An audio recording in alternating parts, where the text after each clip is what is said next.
Hi, everybody. Hello. Hi, Glad. How you doing? I'm good, thank God. How are you? Twice in 2 days. That's true. We've got to stop meeting this way. Oh, really? Hi, Bev. Hi, Carol. Hi, Margot. Hi, Hi Sue. there. How's everybody doing? Good. Yeah, Good.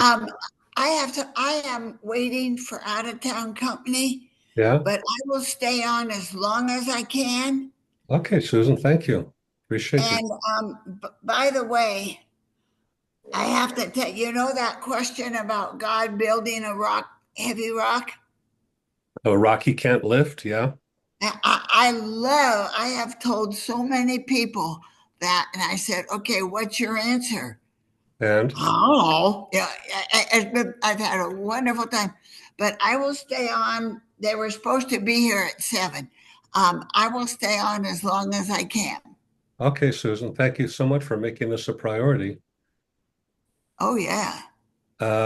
So since you're not going to be on for the whole call, I'll use this opportunity to tell you about the next class, Okay, which when? it'll be Monday nights in January. Okay. Starting, I think, on the second Monday. I think it's the 13th of January. And Okay, I'll put it on my calendar. okay, very, very good. And it's going to be a course that's scripture based.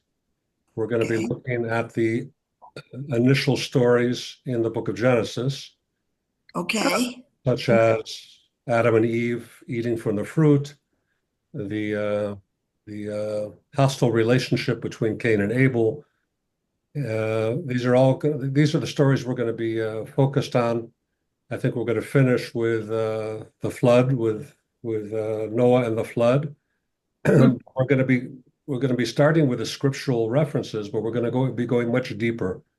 We're going to be pulling sources from all the different branches of Judaism, including the Midrash, the Mishnah, the Kabbalah, uh, and the purpose is to make sure that we, number one, uncover meaning of the story in terms of its relevance to our lives today.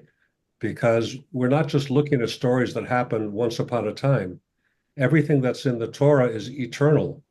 And what's the definition of eternal? Eternal means whatever was true then is eternally true. So we're going to be looking to these stories and we're going to see how there are tremendous lessons we can take from these stories and apply them to our lives today. So I hope that you will join us come January. And I'll be putting out memos to that.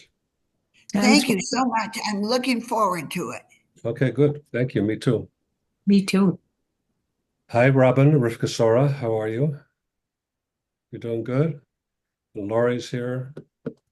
Margot's here. Left Okay. here. So why don't we begin by seeing if there are any questions or comments or issues or criticisms or anything else from last week's session when we spoke about God creating a rock he can't lift and other themes as well. Anybody think about this stuff? Want to talk about it?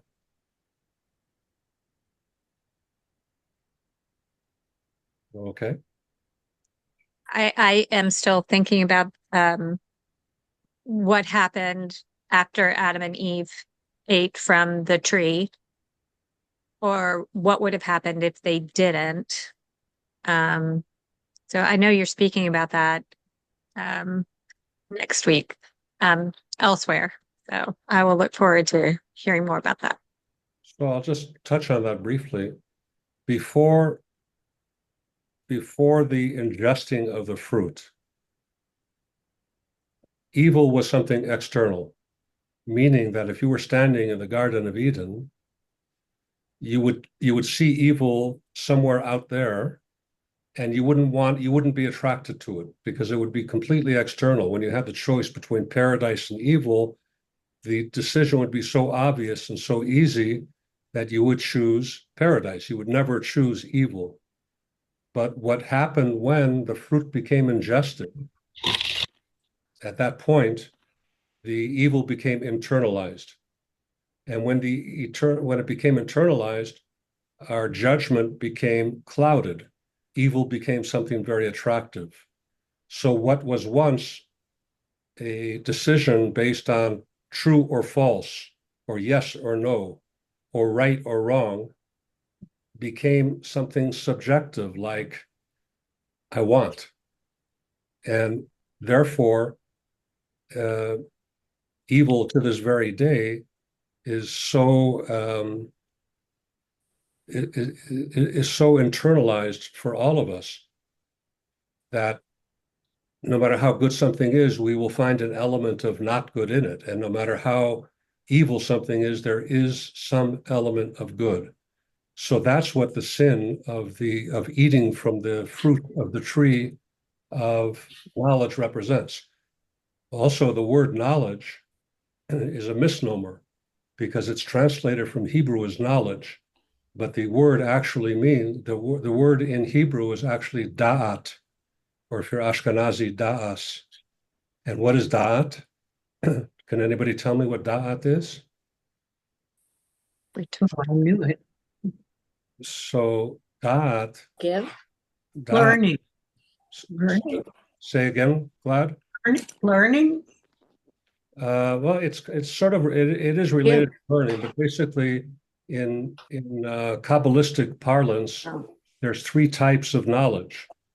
There's one called Chachma, the next is called Bina, and the third is called Da'at.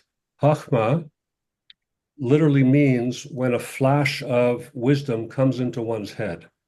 We don't know where it came from, and it's usually, I'm sure we all have had the experience. Let's say that you're working hard on something, trying to figure it out. You can't get it, and after you break the pencil and give up and throw the pencil across the room, that's when it comes to you.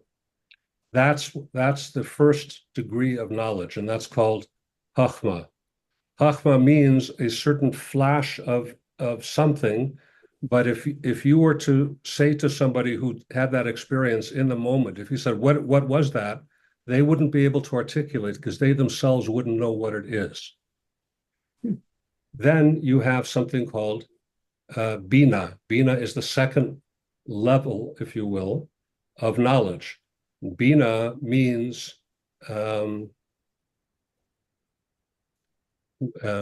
knowledge or understanding. That's when you finally are able to lasso that flash that you had. You're able to apprehend it and bring it down and make it concrete and say, okay, what do I have here? Let's organize this. Let's make an outline of it. Let's figure it out. Let's test it. All right, that's the second level of knowledge.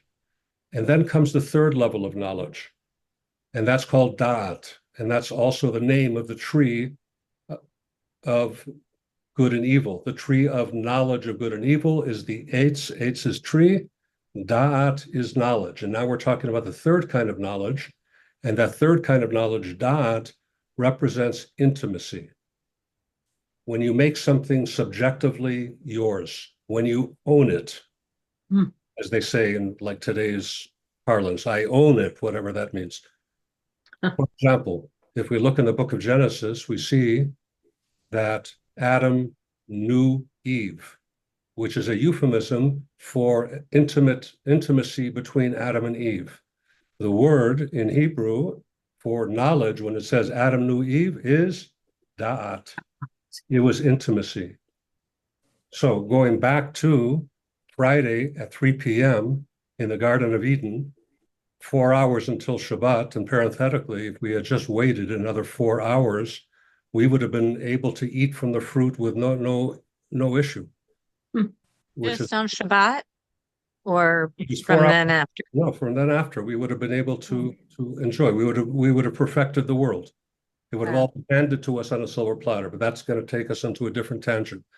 Going back to the issue, the eating of the fruit of the tree of good and evil caused us to internalize, to da'at, to make subjective good and evil, and that's where our freedom of choice is now challenged, where it wasn't challenged prior to. Adam and Eve had freedom of choice before they ate from the tree. They had freedom of choice, but it was very clear what the choice would be. The choice would always be good, because who would want that ugly, stinky evil? Nobody would want it. It was something over there, something external. Nobody would choose it. Sure. But as soon as we ingested it and internalized it, all of a sudden we saw the attractiveness of it. And by seeing that, now the freedom of choice becomes much more interesting for Adam and Eve. Great. Dick. So this is so interesting. So you said if they had just waited until Shabbat had started, then they could have eaten from that tree anytime. So if they never did, would we now have that knowledge of good and evil, or would we still be Yeah. in that They had the knowledge, but it wasn't da. internalized, Exactly. They had the understanding of what it was, but it was something external. right? So if you play it out, what would have happened if they waited another 4 hours and the Sabbath came in? That's what I wanted. 5,785 years ago. All right, Shabbos, what's going on? All of a sudden, they're eating from the tree of knowledge, and they can also eat from the tree of life. What's the big mila, the big advantage of eating from the tree of life? It gives you immortality.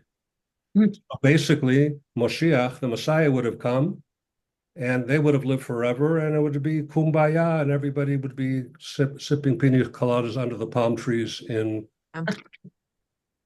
not just Sheila, but the rest of us too. So, I'm sorry I told you. so anyway, let me just finish the point. If I remember the point, I'm sorry, I've been doing this all day. I had such a great time today, by the way. I taught at a undergraduate class at Young Harris College on comparative religions. I taught the Jewish section. I had so much fun. Anyway, I'm glad I'm not 19 or 20 or 21 or 22 or 32 or 42 or 52. But anyway, what's the point? The point is that Adam and Eve, we look at it as a blunder, like how could they be so stupid as to do something like this? But quoting from the Kabbalah, quoting from the Zohar, what's really going on here? Adam and Eve were perfection. They were handcrafted by God. They were supremely intelligent. They were it. So it isn't like they were like stumbling, bumbling idiots that said, I'm going to let the snake seduce me and blah, blah, blah, blah. It was nothing like, again, this is an opinion according to the Kabbalah. So what we're talking about here,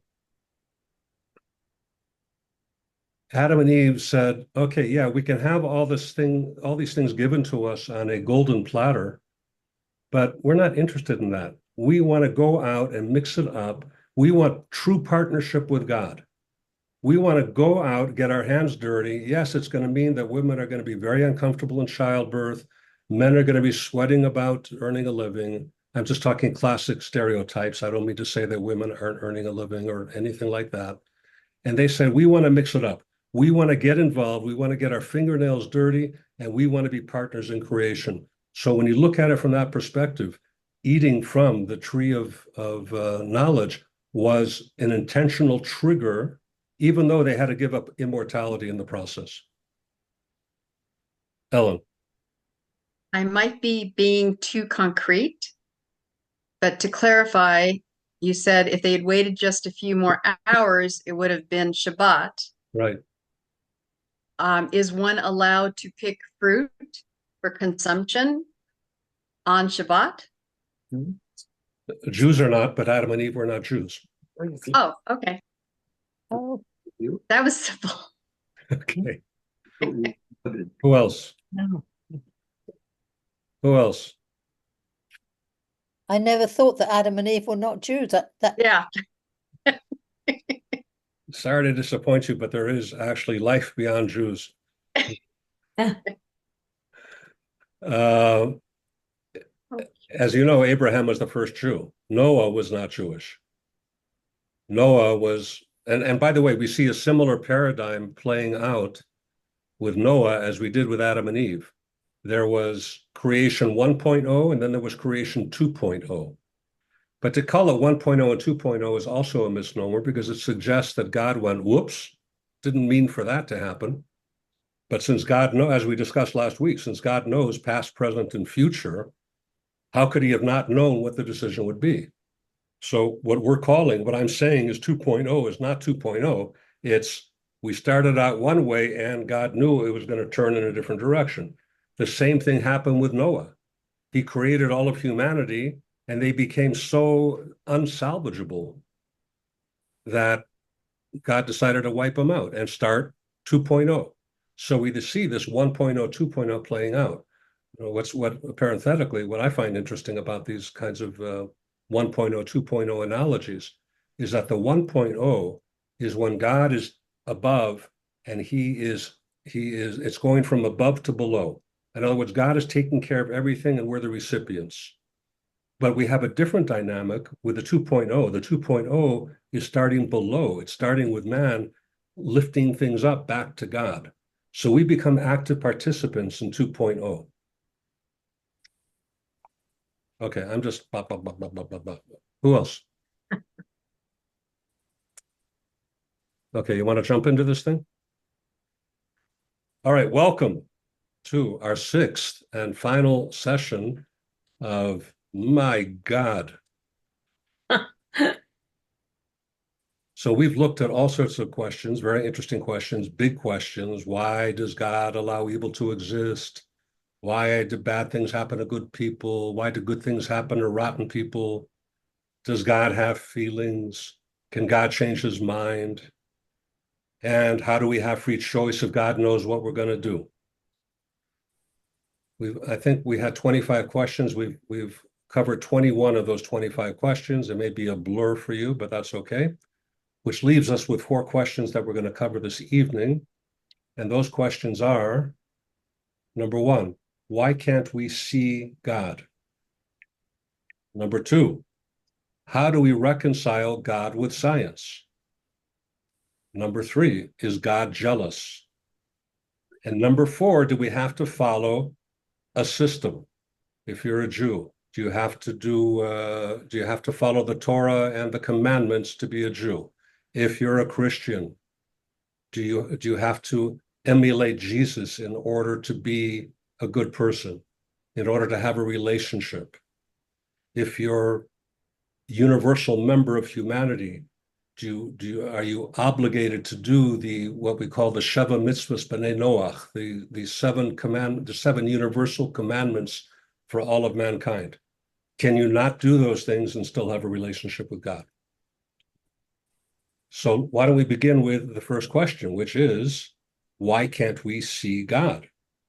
So my question to you is, if you were given a chance to see God, would you take it? Would you take the opportunity to see God face to face? Yes, Who said that? Gladys? glad. Glad. Yeah, Tell us about that. I don't know, but I would want to see everybody's face who it's like right now I'm interested in whether you all can see me and Norm. It's like No, you have your camera turned off, but I do. yes, you do. Oh, how do I? Okay, video. Do you Oh, see there it? you are. Hey, Norm. I am How are you doing? Rabbi Yonatan. We missed you at breakfast, Oh, yeah. Okay, good. I hope you had a good breakfast. brunch, whatever. Oh, yeah. I'm out of the area. I'm up in North Georgia right now. Oh, Ah, So Glad, tell us yes. about wanting to see God. Well, I think that if I got to see God, I would know who and what and why we had a relationship. I would know about, I mean, it's not true that if I got to see him, I would know that. But if I got to see him and talk to him, I would know about things, about what's going on and, in the world and in our lives and all of that. Very good. Very good. Who else? Who else wants to jump in on that question? If you had a chance to see God, would you take that opportunity to do so? No, Why not, Sheila?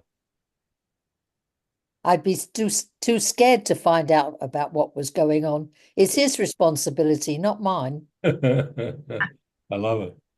All right, very good. Who else? Well, it was such a huge event for Moses. I mean, it changed him. So I would imagine it would be life altering. And then the people, when they got the Torah, it was too much for them to hear God's voice. So maybe it would be too overwhelming. Very good. Very good. But they do say that seeing is believing.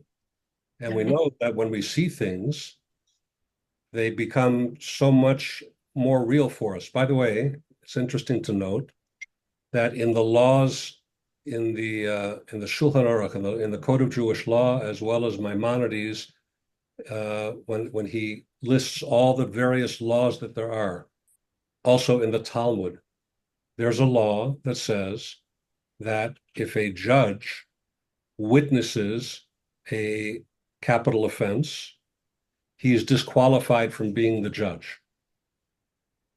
A witness cannot be a judge. Why? Because he can no longer be objective, because once you see it, you can't unsee it. Pretty crazy, huh? Yeah. So imagine if you see God. You would think that that would be a game changer. All of your questions and doubts would be resolved. No, No? Who said no? I said no. Because for me, I accept and believe that I see God when I see a rainbow, when I see light streaming down through clouds, the beams, when I look at my granddaughters, when I see God in each and every thing, I believe. And you may not remember, though, in 2018, I shared with you, I had a profound experience at Masada in Yeah, Israel. I remember you telling me. That, okay, good. That the energy that came through me sitting there surrounded by people from Chabad and with Chabad rabbis, it was incredible. I think I had these beliefs before that happening, but that just validated to me. That's beautiful. Really, it's very, very beautiful. Hmm. You're phrasing this in terms of belief. Now I'm asking the question, or I'm making a statement. If you saw God, wouldn't you finally know with absolute certainty the truth? If you're asking me, I would answer you that I accept God within my being and therefore accept the truth. Okay. Can't throw you, can I? Well, Well, let's just play along with this a little no. longer. What would seeing God actually look like? What exactly would you be seeing? Would you be seeing like this Zeus-like figure on a throne and you're like looking up at him and you're quaking like this? Like what would it mean to see God? Who knows? I think it would be, may I? Yeah, sure. I think it would, there's energy involved for what I believe my experience was. And yet I believe also that it would be very nurturing. Okay. But It again, would almost be, and this just popped in my head, it would almost be a completion, a feeling of being complete. okay. You're on a much higher spiritual level than your brother is. letting you know that right now. Okay. You know, I love you. Okay. And I've learned a lot from you. The point that I'm getting at is that obviously, for God to be God, we've already discussed this. He doesn't possess any physical characteristics. So therefore, there's really nothing to see. Because if we're looking at this big Zeus-like cartoon caricature, whatever it is, as soon as we see that, it's not God we're seeing. It's something else other than God, because he doesn't possess bodily qualities. Now I'm disappointed. Yeah, I think for me to acknowledge that what I'm seeing is God, it would have to be something that is so outside the laws of nature and, you know, the laws of the universe that we as humans are aware of. Right. And that, you know, some people would say it's a miracle, that you would have to witness a miracle or something to that degree. Mhm. In order for me to even say, oh, that was God that I just saw. Right. Very good. So with that in mind, let's look and see what Dr. Irving Block has to say on page 174, text 2. I can't open it. You can't open it? I'm destined. I either lose it, then you send it to me. Now I can't open it. All right. So You're just going to have forgive to me, listen, everybody. going to have to listen extra attentively. Okay. Who would like to read text number 2? I can do it. I can't be on camera while I do it. Okay. Okay. Envisioning a divine revelation. There We are some see you. philosophers. Can you hear me? Yes.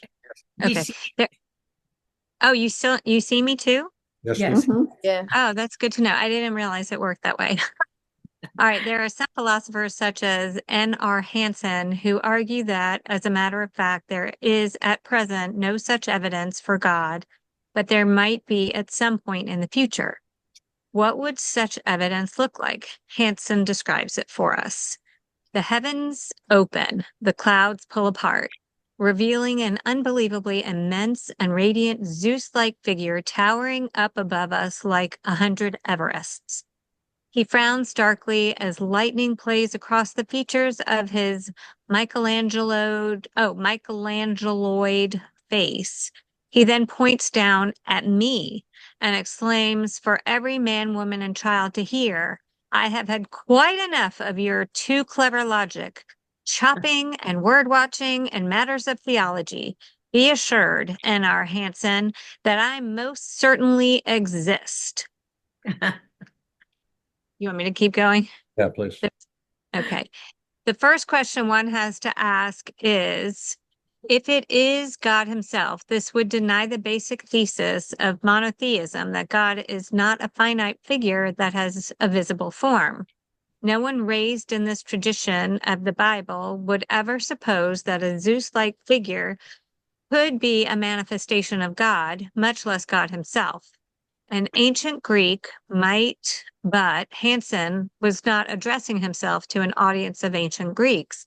He was speaking to modern man, and this man, be he theist or atheist, if he looked up in the sky and saw Hansen's Zeus-like figure, would first of all be frightened out of his wits. Secondly, he might think Earth was being invaded by outer space creatures. If this figure proclaimed that he was God, only an imbecile would believe it. Probably the last thing one would think is that this is a manifestation of God. Great. Thank you very much, Laurie. You're So welcome. clearly we cannot see God in the typical sense, obviously, which makes this whole concept of wanting to see God kind of nonsensical, unless seeing doesn't only take place in a literal way. If you go to Webster or dictionary.com, I think there's 2 definitions for seeing. One of them is with the eyes, but one of them is through perception, through not through eyes, but through other faculties that we possess. Robin, did you want to say something? I just said feeling. Feelings, very good. Or through the senses. Right. So there are physically tangible things that we can see with our eyes, and then there are ethereal realities that we can also perceive. So why can't we perceive God in his glory? And interestingly enough, um, Lori brought this up earlier. Let's look at history. We have a couple of incidents. If you look at text 3a and 3b on pages 176 and 177, who would like to read those? They're short.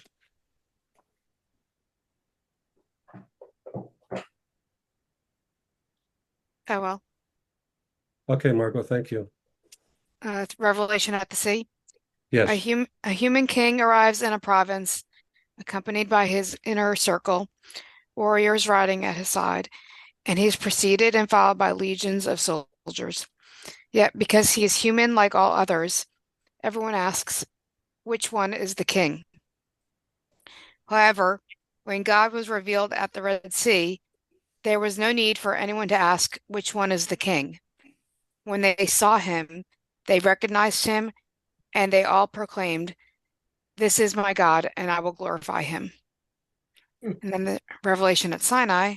So before you go on, so the scene is you're at this amazing pageant, a coronation of the King of England, whatever it may be, and everybody is dressed to beyond. You kind of need a scorecard to know who's who. You don't really know who the king is. The king is a human, and everybody around his kingdom, and this one has a crown, and this one has a bigger crown. You got to ask somebody to know who the king is. Please go on, Marco.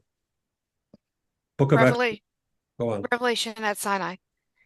God said to Moses, tell the children of Israel, you have not seen that I spoke with you from the heavens. You have seen. Oh, you have seen that I spoke with you from the heavens. Thank you. So there is a form of revelation that does create a perception within the person, giving credence to what my sister was saying before, that I was giving her a hard time about.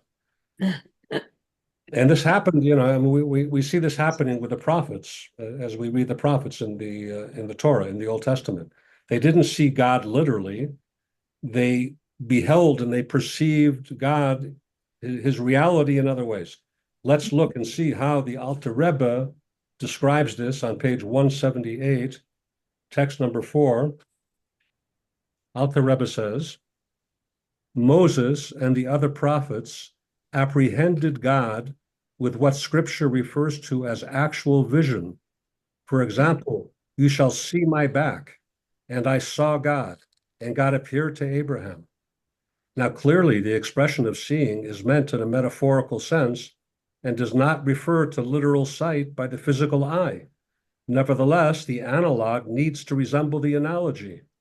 Prophetic vision must be a form of grasping the essence of a certain spiritual reality, as sight enables us to see the essence of a physical thing.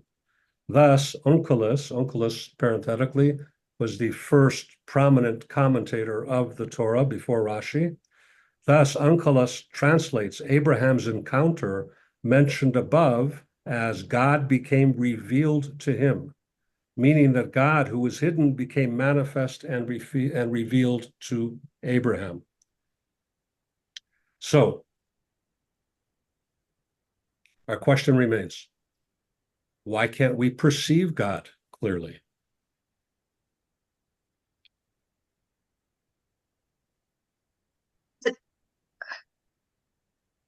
And I want to compliment Lori because your telling of, the Torah story is incredible.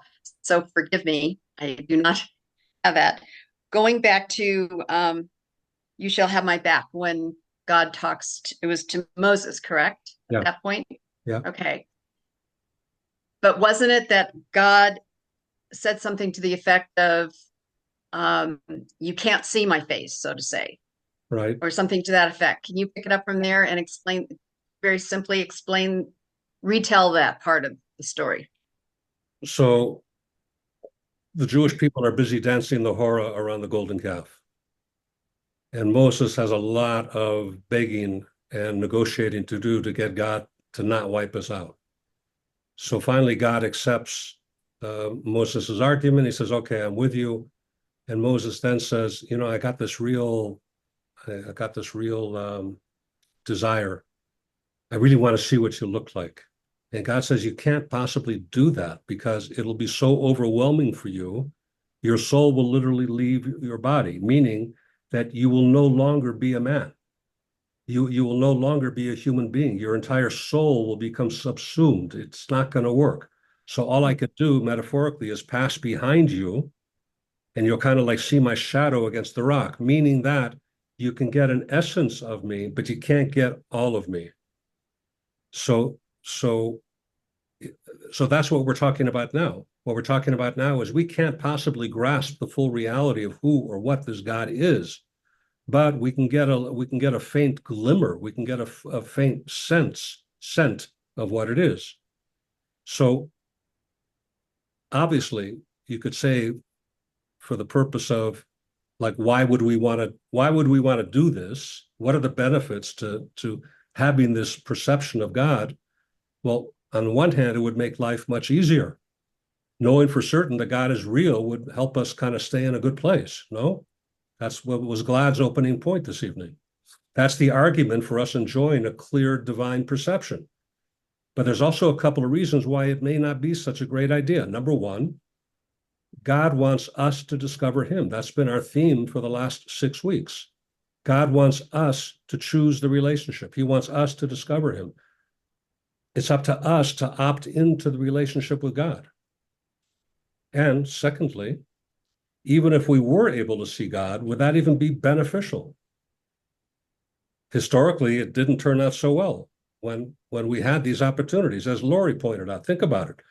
Just weeks after the splitting of the sea, where it says that even the simplest handmaiden had a perception of God that even the greatest prophets after didn't have. And then, of course, again, when God speaks to the Jewish people, it wasn't just to Moses. He spoke the first 3 commandments of the 10 commandments directly to the people. And the people said, "Oy Gewalt, we can't deal with this. It's too much for us. Moses, get the rest of the information from God and then give it to us secondhand." Because all their souls were leaving their body. So you would say, how could it ever get any better than that? Than to be standing at Mount Sinai and seeing and hearing divine revelation from God himself. But as we analyze this, we see that the people were not transformed by these experiences. Quite the contrary, having these experiences led them to deep, deep depravity. Yeah, they experienced some divine revelation, but they hadn't done the work. Right. So since they hadn't done the work, nothing changed in them. There was no change within them. As we, by divine providence, when Lori asked the question about Adam and Eve, and then I digressed with 1.0, 2.0. So here's where that fits in. In the case of God taking the children of Israel out of Egypt, he did all the heavy lifting. We didn't do anything. We were such shmatas. Anybody know what a shmata is? A rag. We were such rags that we were just like rags on the floor. We couldn't do anything. He did the whole thing. So because we hadn't done the work, we couldn't participate because the change has to come from within. Right? Change has to come from within. By the way, a guy on Fifth Avenue in New York goes to one of those hot dog push carts that happens to be manned by a Zen Buddhist. And he says to the hot dog salesman, the Zen Buddhist, he says, "Make me one with everything." He hands the guy a $20 bill. The guy hands him a hot dog. Then he says to the guy, "Where's my change?" He says, "Change must come from within." That's I was looking forward to this. Sheila, stop shaking your head. Don't tell my children that. That one went over my head. It went over your head? It did. If I have to explain a joke, it's game over. No, no, it just, never mind. So you said it's because we hadn't done the work at Exactly. that point. It's human nature. Right. It's our very nature to always want the easy way out. Right. But shortcuts don't work for things of real value. You got to earn it. At that point, would the work have been Torah? Yeah, presumably. Whatever it may be. But I mean, whatever it may be. I think for each person, it's somewhat individual. At the very least, it has to be a desire, a quest to want to understand, what are we doing here? What's our purpose? What's going on with us? The things that we struggle with. This is the work. So if you got to earn it, it means that there's no epic divine revelation. So yesterday I studying Pirkei Avot and Rabbi Shimon, and you know me, I don't remember and I can't quote, but to me, maybe I should go find my book because I think that was very appropriate to what we're saying. And it was ultimately, I think, doesn't he end something about the study of Torah? That's why I was thinking, I don't want to take us off on a tangent. I'm sorry. Okay, no problem. Thank you. Okay, so bottom line, let's look at Prophet Isaiah. And on page 181, text 6, Isaiah says, "The glory of God will be revealed, and together all of humanity will see that the mouth of God has spoken." So, as we say in Yiddish, alavai, in Hebrew, alavai, amen. So that concludes the first question in terms of whether we can see God or not. Any questions on that topic before we move on to the next topic? Yes, Robin. On the page before, it says seeing is meant in a metaphorical sense. With Chabadism, the stories in the Torah, are they, according to Chabad, metaphorical or literal? Great question. And another reason why people were searching, that were searching for God, according to Kabbalism, they died. So it invokes a fear of getting too close and finding it, that you will perish. So let me But paraphrase. that's two different concepts. I understand. Let me paraphrase your first question. Your question is, are the stories that we read in Scripture real or are they metaphorical? Right? Are they Yes. true or are they metaphor? According to Chabad. Okay, so first of all, we don't even have to narrow it down to Chabad. We can speak of all of Judaism Okay. organically. And we can say that the Torah is essentially written, and I'm going to generalize, on 4 different levels. Those levels in Hebrew are known as Pshat, Remez, Drush, and Sod. The first level, Pshat, means the literal story itself. The animals went into the ark 2 by 2. All right, that's Pshat. Then you have Remez.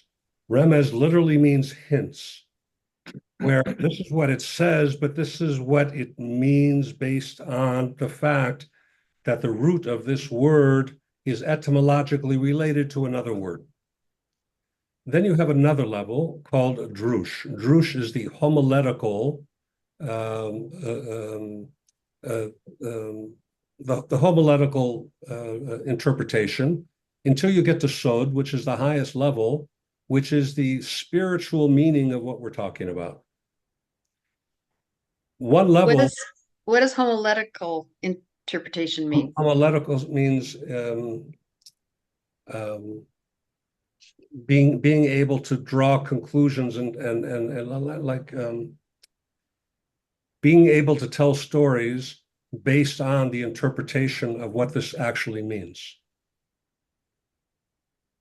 So you have like understanding. Sorry, I didn't mean.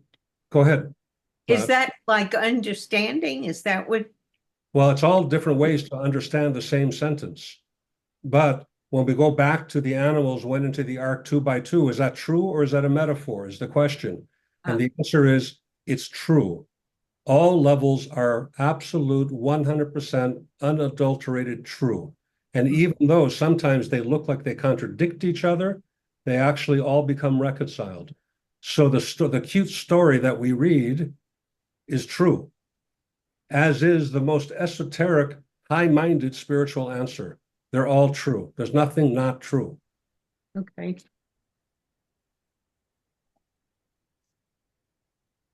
Anyone else? Thank you. Robin, did I?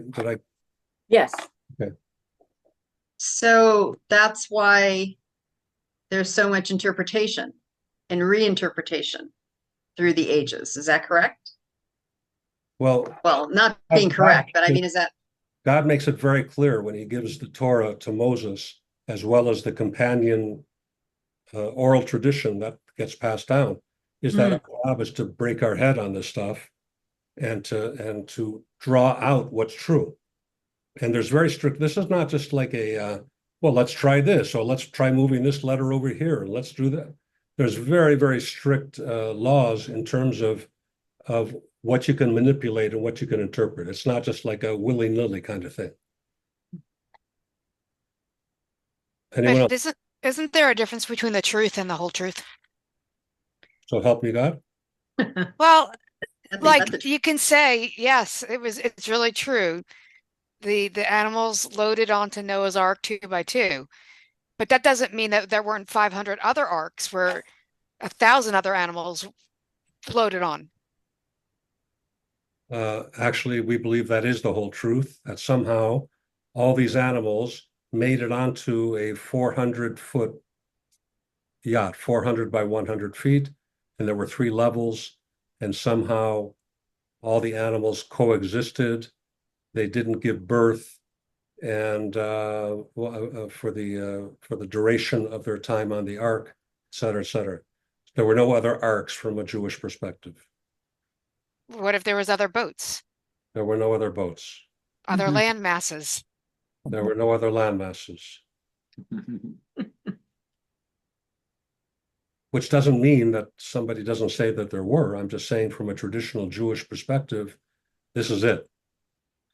So That was so going the to be my truth- question. the truth is the whole truth, is what you're saying. Yes, truth is truth. No, but there's a truth and there's a whole truth. I can't distinguish those as it relates to Torah. When something is true, what does it mean something is true? It means that it's eternal. That's how you know something is true. Right, but it doesn't mean that there weren't other things that are true that mitigated or were also not documented in the Torah that also were true. Okay, so if you're going into, if we're departing the Torah and we're talking about other isms and other things and science and all that, which we're going to be talking about next, then perhaps there's plenty of things that contradict Torah. I mean, I'm not presenting Torah as something that we must believe because it is as it that you must believe this. There's people who believe things that are completely contrary to what we're discussing tonight. Well, I'm not really saying contradict, but are an addition, but that are not in the Torah, that happened at the same time. Is there stuff that's relevant to the Torah that's not in the Torah? The answer would be no. Okay. Okay. Next question. How do we reconcile God with science? So That's my big, big question. well, you're in the right place at the right time. Let's break the question down into 2 specific sub-questions. Number 1, with all the advancements in science, do we need God? Do we even need him? Obviously, in the olden days, it was very convenient to have God to explain, where did that hurricane come from? It was God. Where did that earthquake come from? It was God. Where did that drought come from? It was God. But now we know so much more about the physical universe. Is he even relevant in our lives? Do we really need him? Unknown caller. Somebody say something? Unknown caller. Unknown caller. Second point. What is the evidence for God? Science is really really good at discovering how the world works. But science is not really good when it comes to why questions. Like, why do things work the way they do? Or why do things exist at all? For this, we have to have an outside source. You can't answer the question from within the question. The meaning of the system lies outside the system. Therefore, the meaning of the universe lies outside the universe itself. There's a brilliant, brilliant citation here from Jonathan Sachs, who I know Sheila is very fond of. It's a long reading here. Is anybody up to this reading text number 7, like my sister, maybe? I don't mind doing it because you know I love Rabbi Sachs. Okay. By the way, Sheila, I don't know if you're on Facebook, but I do follow Rabbi Sachs's legacy on Facebook. It's lovely. Oh. Well, I'm thank gonna you look for into that. that. I didn't know. Certainly. I had no idea, and I will, because Yes. It's very Me special. either. Thank you. Physics and meaning. Can we reconcile God with science? There's absolutely nothing in science, not in cosmology or evolutionary biology or neuroscience, to suggest that the universe is bereft of meaning. Nor could there be, since the search for meaning has nothing to do with science and everything to do with religion. Imagine what it would take to explain to someone who had no conception of money what is involved in withdrawing cash from a dispensing machine. He might watch the. I'm sorry? Is that an ATM? Yes. Okay.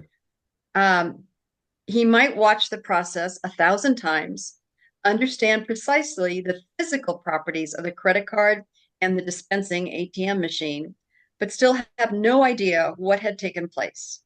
Explaining the transaction might include a history of the division of labor, exchange, barter, the origins of precious metals as currency, the shift from real to nominal value represented by a banknote, what a bank is, what deposits, withdrawals, and credit are, and so forth. There is an internal logic of the system, the laws of banking, but the meaning of the system lies elsewhere, and it can only be understood through some sense of wider human context in which it is set. The internal workings of a system do not explain the place the system holds in human lives. The meaning of the system lies outside the system.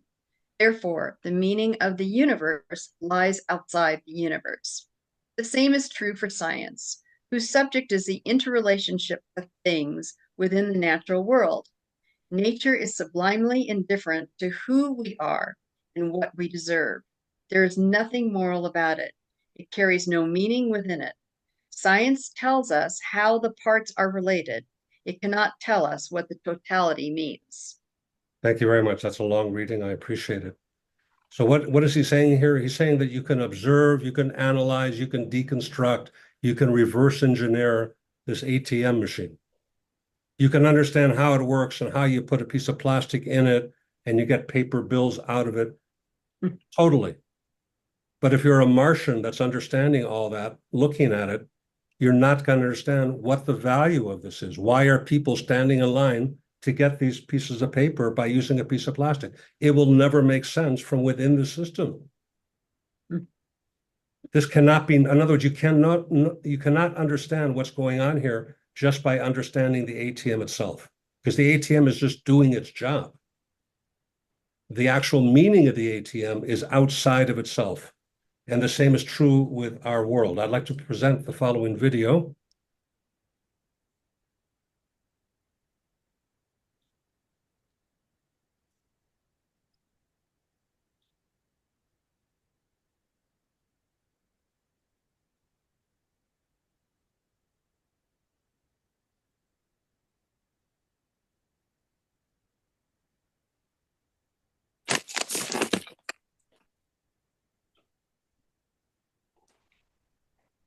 Science and religion.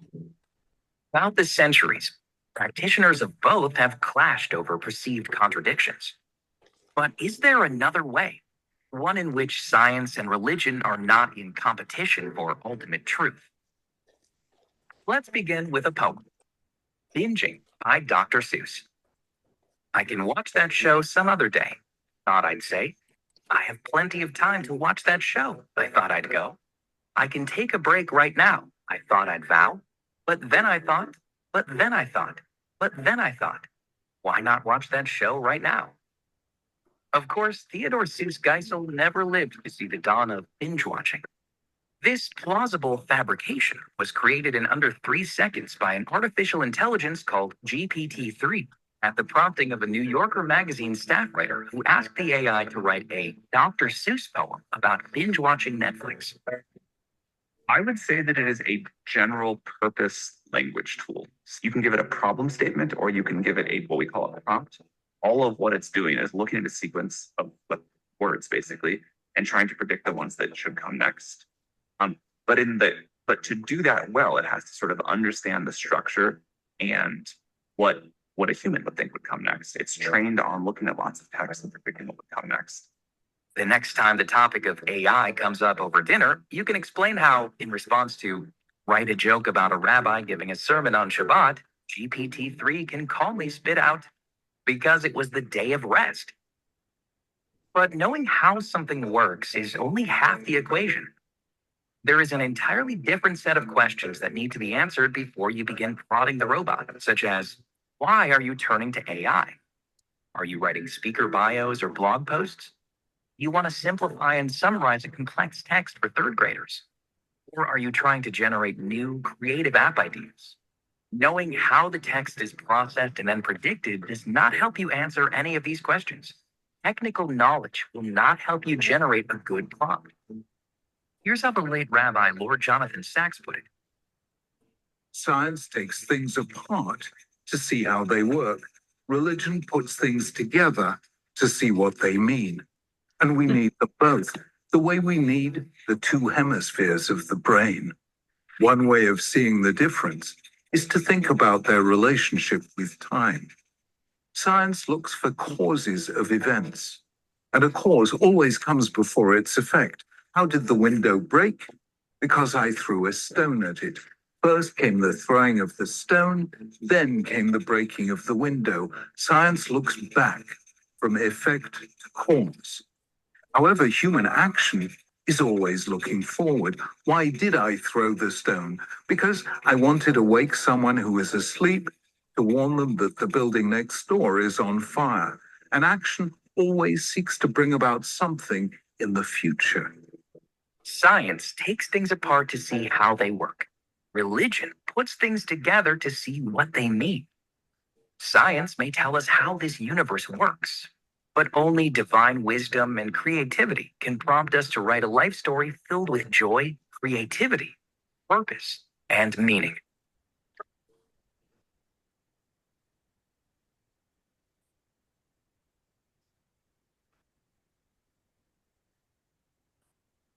I don't think I can really add anything to what Rabbi Sachs said. I think that kind of says it all. Anybody want to discuss it? It's a question I've always asked. And in recent times, discussing it with my hairdresser, who happens to be a very religious Christian, and we both decided that we just have to accept what it is. It is what it is. Science is one thing, and religion is the other. I don't know if that's right or not, but in my mind, that made it acceptable. Yeah, I think I'm pretty much where you and your hairdresser are at on that question. Anyone else? But then how does that line up with the aspect of God being omnipotent? Give me an example of what you mean. I mean, I'm thinking, and to me, omnipotent means that God is a part of everything. And so therefore, God is a part of the science that man is working to solve, perhaps. Okay. So I think we discussed this last week, and that is that there's two paradigms that God works with. One of them is the paradigm of nature. He set up laws of nature. And that's what science studies. But obviously, since God created these laws of nature, God is beyond these laws of nature. So when we deal with the traditional questions or statements that science makes as to debunk religion, they'll say things like, how can you say that the world is only 5,785 years? We have this dinosaur bone that's 13 trillion years old. So those are the things that people that believers stumble on and feel that they're on shaky ground with science. But what that does not take into consideration is that the 24-hour day, the sun and the moon, was not created until the fourth day of creation for the first 3 days. So we know that day 4, 5, 6, and 7 were 24 hours on our watch. But who knows how long day 1, day 2, and day 3 were. So we do have answers for all these things, but it makes people very uncomfortable. And they feel that science is disproving religion. I can't really say anything more about that. But as Sheila just said, these are two separate tracks. One is how stuff works, and the other is why it works. And the why stuff is way beyond creation, just as God is way beyond creation. So the first question we brought up here is God necessary? And the answer to that question is only if we seek beyond meaning beyond mechanics. If we seek meaning behind mechanics, then God is necessary. If not, then who cares? And as to what about scientific evidence for God? Clearly, many, many scientists are avowed atheists. I found this quote. Where is it? Wrote it down. Stephen Hawking, who wrote A Brief History of Time, one of the greatest scientists of our lifetime, said, this is amazing. He said this in his book. He said, it would be very difficult to explain why the universe should have begun in just this way, except as an act of God who intended to create beings just like us. So this is an avowed atheist, one of the greatest brainiacs, certainly of our generation, who can't help but shrug his shoulders and say, there's no way we could get here without something called God. Can I just interrupt you for a second? Of course. Because when I was in London earlier in the year, we did a tour of Westminster Abbey, and he's buried there. Who's buried there? Stephen Hawking. When did he die? Last year, the year before last, something like that. A few years ago. Yeah. He didn't. So really I'm not questioning you, but I'm questioning the fact that you're saying that somewhere it's written that, or he has written that he's an atheist, because he is. I stood over his grave in Westminster Abbey. Wow. So maybe he changed his mind. Okay, so maybe he changed his mind. So I want to share with you that I have a friend that I've met in my travels, and we're in touch quite a bit on texting, whatever. And she texted me. I texted her, and she's an avowed atheist. I mean, talk about she's a card-carrying atheist. And she, I asked her after Yom Kippur, I said, how was your Yom Kippur? Just thought I'd be polite. She said, well, the fast was unusually difficult. And I said, the fast? What do you mean fast? I thought you were an atheist. She says, that's true. I don't believe, but I look at this as insurance. But she was being very sincere and honest. Let us. I'm sorry I interrupted you. No, that's okay. I'm glad you did. She's an atheist. Let's look at, what are we going to look at?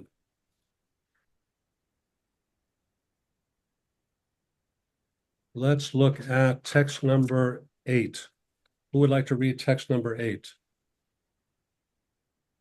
Anyone? I'll do it. Open the book. Unless did somebody else volunteer? I'll do it. Thank you, Laura. Okay. Both are true. In my view, there is no conflict in being a rigorous scientist and a person who believes in a God who takes a personal interest in each one of us. Science's domain is to explore nature. God's domain is in the spiritual world, a realm not possible to explore with the tools and language of science. It must be examined with the heart, the mind, and the soul, and the mind must find a way to embrace both realms. The God of the Bible is also the God of the genome. He can be worshipped in the cathedral or in the laboratory. His creation is majestic, awesome, intricate, and beautiful, and it cannot be at war with itself. Only we humans can start such battles, and only we can end them. Thank you very much.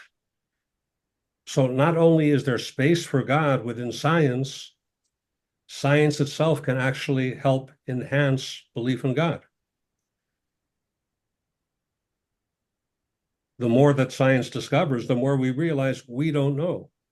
I mean, I remember in the 1970s, let's say, that scientists were absolutely certain that the world was, I think, 42 trillion years old. And I think right now that number is all the way down to about 4 trillion.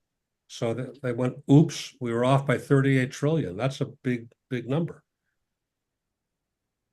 If you were a CPA, you'd get fired if you made that kind of mistake.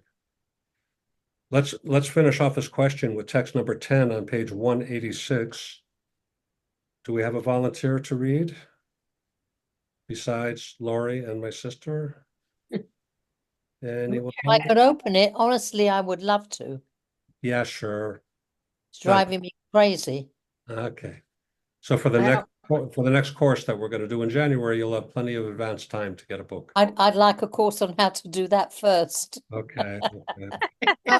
I'll read. All right. Thank you, Marco. 186, Theologians at the Top of the Mountain. At this moment, it seems as though science will never be able to raise the curtain on the mystery of creation. For the scientist who has lived by his faith in the power of reason, the story ends like a bad dream. He has scaled the mountains of ignorance. He is about to conquer the highest peak. As he pulls himself over the final rock, he's greeted by a band of theologians who have been sitting there for centuries. I love it. Thank you very much. Okay, any questions on this, or can we move on to the next question? So the next question is God jealous? He says that he's jealous. Sorry, Gladys? Glad? He says that he's jealous. Yeah, he does say that he's jealous. What is that all about? And what is he and what is he jealous of? He's jealous about us having other gods. He's jealous about us with idol worship. If you're Christian listening to this, participating tonight, so this is a Jewish thing. It's not like a Christian thing. Christian theology does not deal so much with idol worship. Judaism, out of how many mitzvot, how many commandments are there, somebody? 613. 613. Pop quiz. How many of those 613 deal with the subject of idolatry? Don't know. How many? 51. Almost whatever percentage that is. There's a lot. So it would seem as though Judaism is obsessed with idolatry, which brings up the question, why is it such a big no-no? Is God jealous? That can't be right. The issue with idolatry is not about God. God's going to be totally fine, whatever we do. The issue is with us. The whole subject of idolatry really is important for us. It's a very unhealthy thing for us. And by idolatry, if you're thinking in terms of bowing down to stones and graven images, that's not necessarily idolatry. Idolatry is worshiping anything, thinking that anything other than God has power in your life. It could be worshiping the dollar. That is also idolatry. And monotheism is more than just believing in one God. It's much more. Abraham's notion of one God was revolutionary. With idolatry, what does idolatry mean? It means that there's multiple gods, which means that there's no ultimate purpose to life. Each deity has its own agenda. You got the god of the god of the moon fighting with the god of the sea. Everybody has his own platform. Everybody has his own purpose. And human beings, schlamazels, are stuck in the middle trying to figure it out. There's no ultimate purpose. There's no ultimate meaning when it comes to polytheism, when it comes to idol worship, which means that life is actually pointless.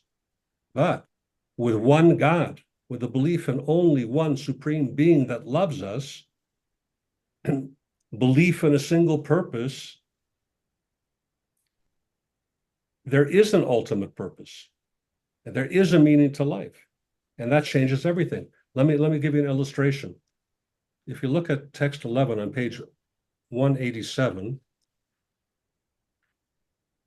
this is mind-blowing. Everybody listen up, because this is really an important point. Maimonides says that the early sages taught getting angry is tantamount to idolatry. Huh? Wow. Can anybody explain what that means? How could getting angry be similar to idolatry? Anybody want to take a whack at that? Well, you think more of yourself than any other thing or person. Mm-hmm. Very good. What's the connection between getting angry and serving idols? And what? Serving idols. Well, if everything is according to God's plan, then getting angry about what has happened, I guess, is at cross paths or cross purposes with God's plan. Very good. So when you get angry, you're giving your power to something else or to someone else. That's idolatry. Get it? Yeah. Now you've said it. But it's a lot easier to say it than actually do it. Okay, that's a different story. Let's look at what the Alter Rebbe, Rabbi Shneur Zalman of Liadi, says in the book of Tanya regarding this subject. Page 188, text 12b, Alter Rebbe says, our sages equate anger to idolatry. The reason for this is clear to those who have an understanding, because at the time of anger, a person's faith in God starts. For if one believed that what happened to them was God's doing, they would not be angry at all. Granted, a person with free will cursed or struck or caused damage to the property of the victim, and for their evil choice, they're liable for punishment in a court of law as well as in the heavenly court. Nonetheless, heaven has already decreed that this incident befall the person who was harmed, and God has many agents through whom he can act. Okay, what does this mean? It means that if God has decreed that I am supposed to lose $100,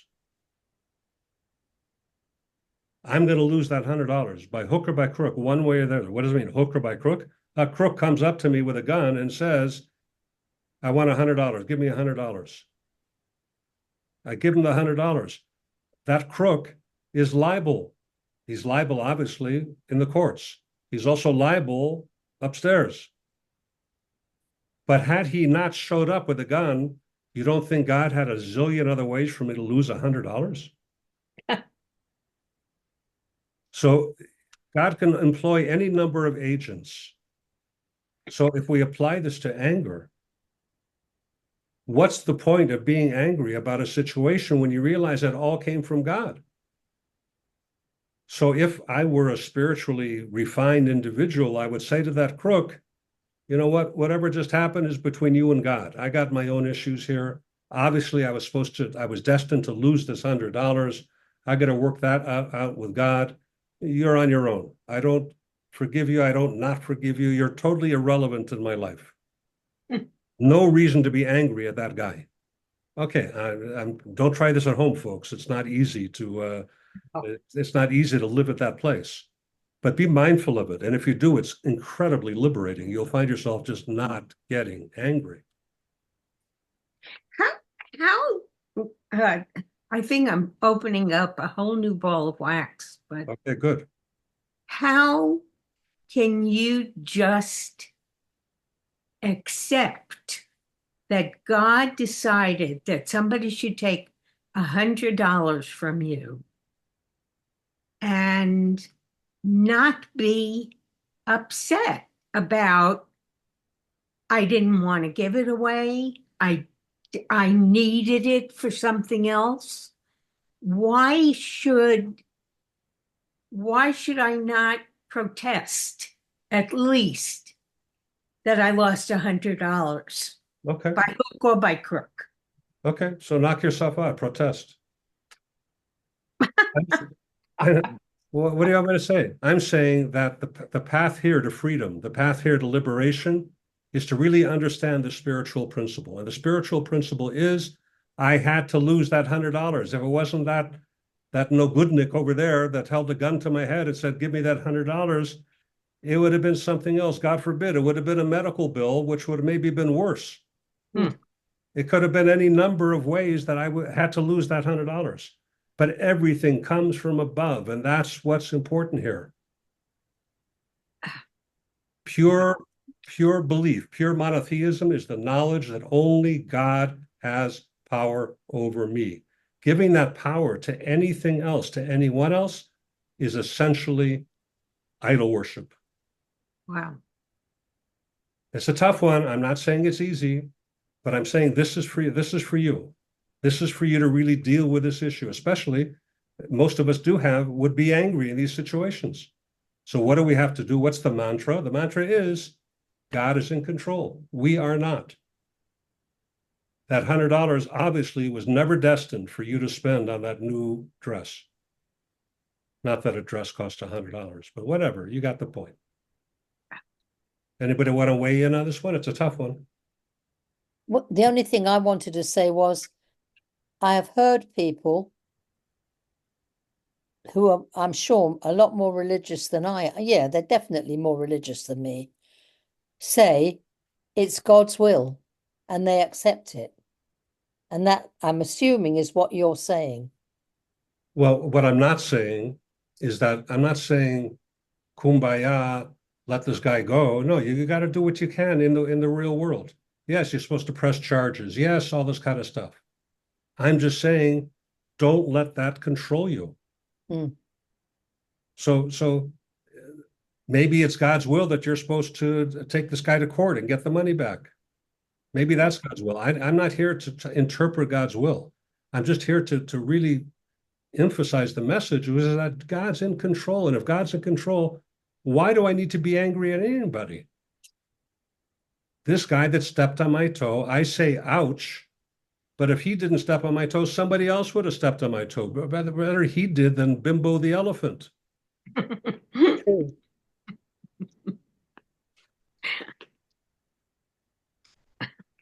Okay. Okay. Yes. Good.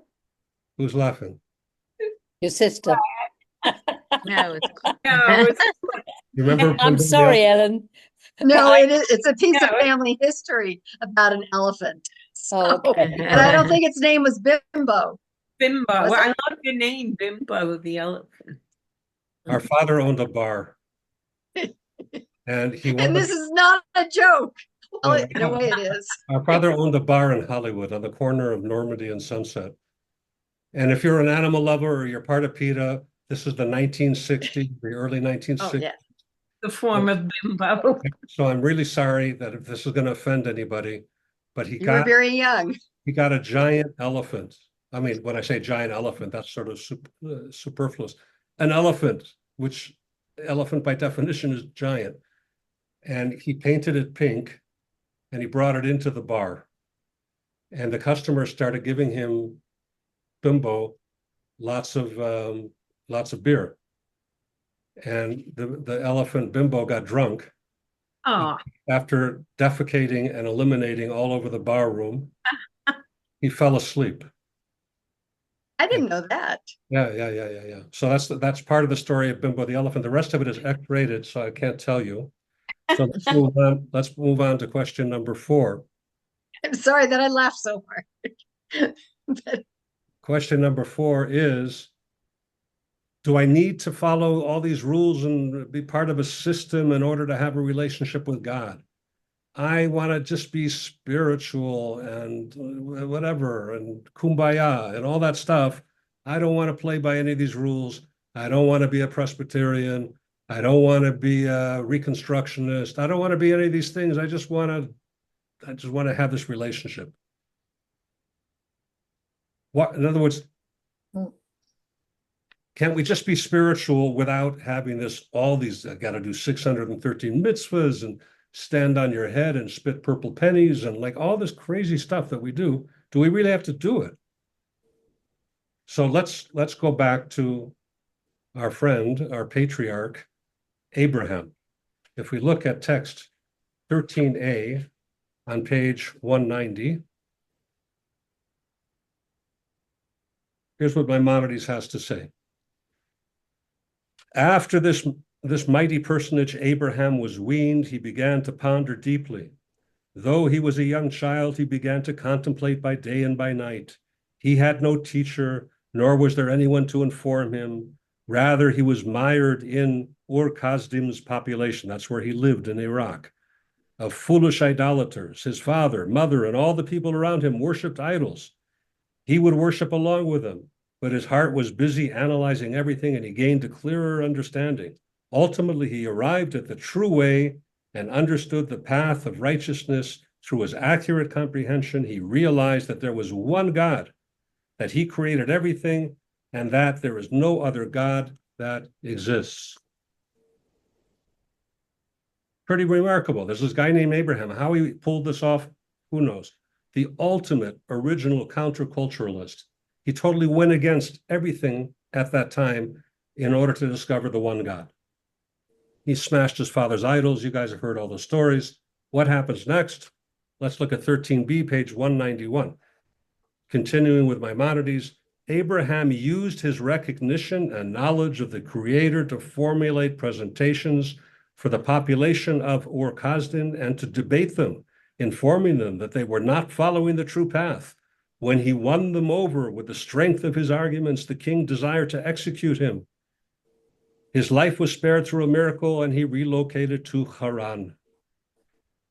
He then began a public campaign, loudly proclaiming to all humanity and informing them that in all the universe there is only one God, and that it is appropriate to worship him alone. He traveled to publicize his message everywhere, rallying people in city after city, kingdom after kingdom. When the people would rally to him, questioning him regarding his statements, he would explain to each individual according to their understanding until he had brought that individual back to the true path. Eventually, tens of thousands rallied around Abraham. They are the folk referred to in the Torah as the people of the house of Abraham, in whose hearts he firmly planted this fundamental principle. Amazing resume. Wouldn't you agree? The guy was a superstar. He was a rock star. Yet nothing that I just read is anywhere in Scripture. You have to go to other sources. You have to go to the Midrash. You have to go to the Mishnah. You have to go to other Jewish sources to find these things out about Abraham. In fact, the first place in Scripture where Abraham is mentioned, he's already 75 years old. Many years after all the stuff that I just read. And what is it that the Torah says about Abraham? What is it that Scripture says about Abraham? How do we meet Abraham? Look at text 14a, page 193. God says to Abram, go forth from your land, from your birthplace, from your father's house to the land that I will show you. In other words, get out of Dodge and do what I'm telling you to. So here you have this hero with exploits galore, and none of it's recorded. What's the first mention? God tells him to travel. God tells him to get out of Dodge. Why is the entire backstory omitted from Scripture is the question. And here's the message.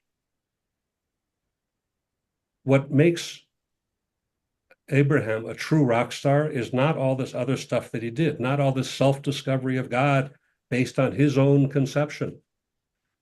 Abraham's true relationship with God begins when God gives him his marching orders.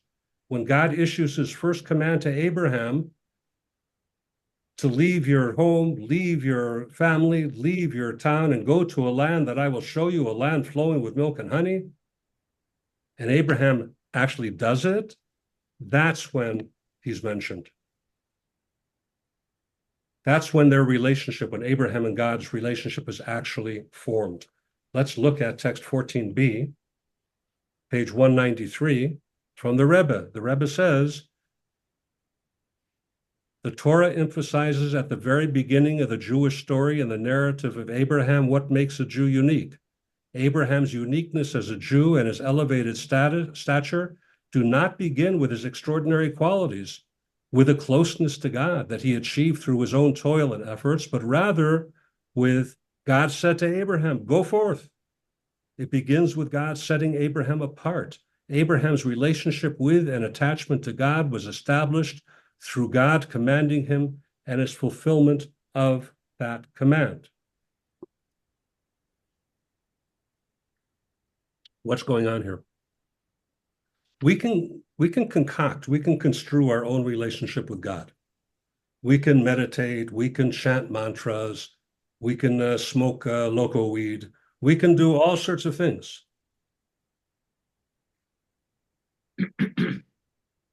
To try to reach God. But here's the question. How do we know we're actually reaching God? We know that God created us in his image, but is it not possible that when we do that, we're actually creating God in our own image? How do you know you're actually reaching God? Good question. The only way that you know it is when you're actually doing what he wants you to do. When God tells you what to do and you do it, that's when you're connected to God. Then you're connected. For a Jew, what does that mean? It means learning Torah and doing mitzvahs. I'm not saying to become Shomer Shabbat or Frum or crazy religious like me. I'm not saying I'm not so crazy religious. I look more religious than I am. But I'm just saying that do one thing, do another good deed. What does it mean for a Christian? I'm not sure. Maybe it means emulating Jesus. I'm really not sure. But whatever that means to you, it doesn't mean you got to go head first into it. It means do something more than you're doing right now. That's what we do.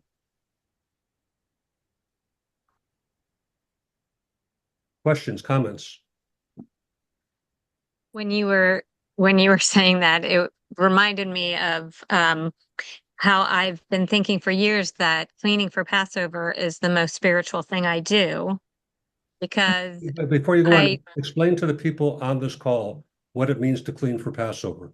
Those people who understand their stomachs is churning when Lori even says the word Passover. Lori, explain what you're talking about. Well, we're not supposed to have chametz, which is anything that has been leavened. So we have to clean our homes of anything that might contain that. So for me, that means like literally taking my refrigerator apart, like shelves and drawers. I take everything out, and to me, that's the most spiritual thing I do, because as much as I love my husband and my children and having a clean home, I don't take my refrigerator apart for anybody except for God. So that's what I thought about it. So you're saying that you find yourself the most spiritual doing the most physical thing there is when God says, get rid of those crumbs or you're going to fry in hell or something. I don't know. I'm just joking.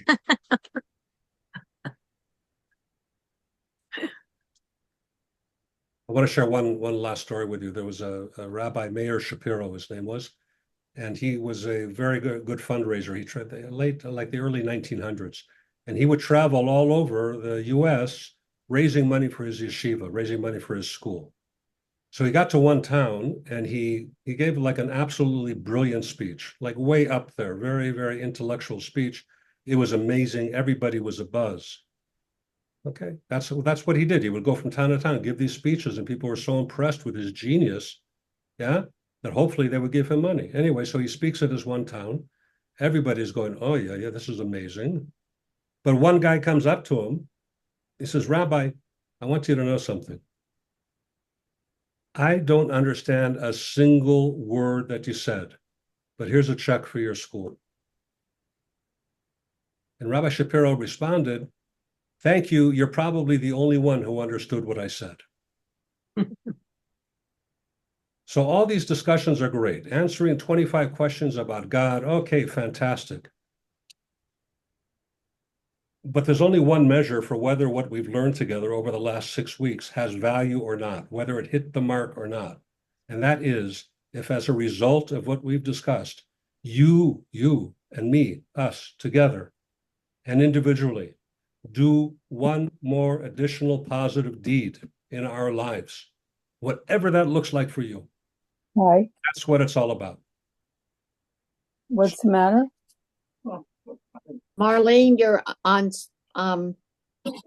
audio. Oh, thank you. So in closing, I just want to say, I hope that if you're inspired from this course, that you use that inspiration to create more light, to bring more light into this world. And do more goodness and do more kindness. And that's going to be what brings in, what ushers in the Messianic era. So that's all I have to say. It's exactly 9 o'clock. That's amazing how that works. Anybody have any questions, comments, anything you want to say on topic, off topic, on any topic other than the stock market? Off topic, I'm worried about Israel. I read the end of the book. It turns out great. Don't worry about a thing. You have joy about the outcome. Yeah, for sure. I wish I could feel something super positive like you do, and I'll try. Well, in Judaism, as you know, we're obligated to worship God with joy.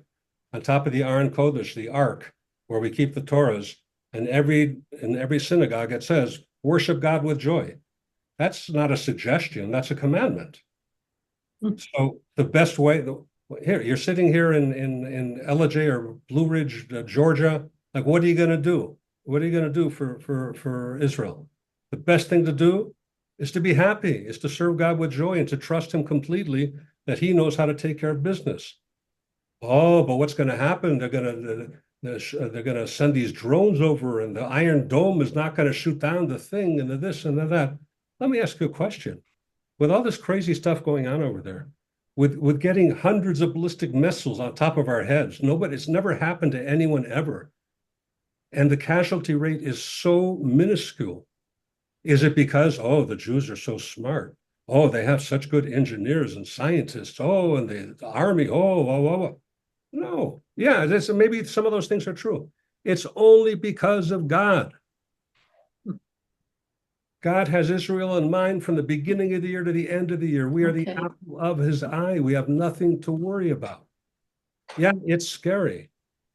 But what we see, going back to the original question that Lori brought up this evening about good and evil and the fact that they all got internalized and mixed together, we see now that evil beginning to separate.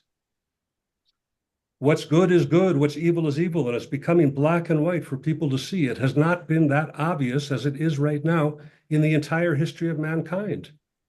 Good is good, evil is evil. Why am I harping on this?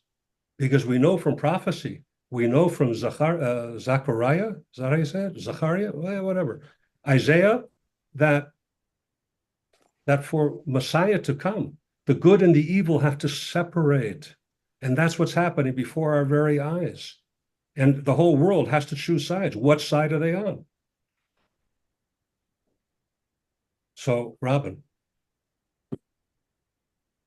don't worry, be happy. Okay. Who else? That's it? Put you guys to sleep? All right. It's 9:03. We are starting again in January. I'll send notices out. It's going to be more meat and potatoes, but I promise it'll be fun. At least if you think this is fun, then I think that will be fun also. And in the meantime, please be in touch and reach out to me anytime. If you don't have a rabbi, by default, I guess I'm it. So be in touch with anything that you need at any time. And in the words of, as Hasidim, we don't say goodbye. That's not something we say.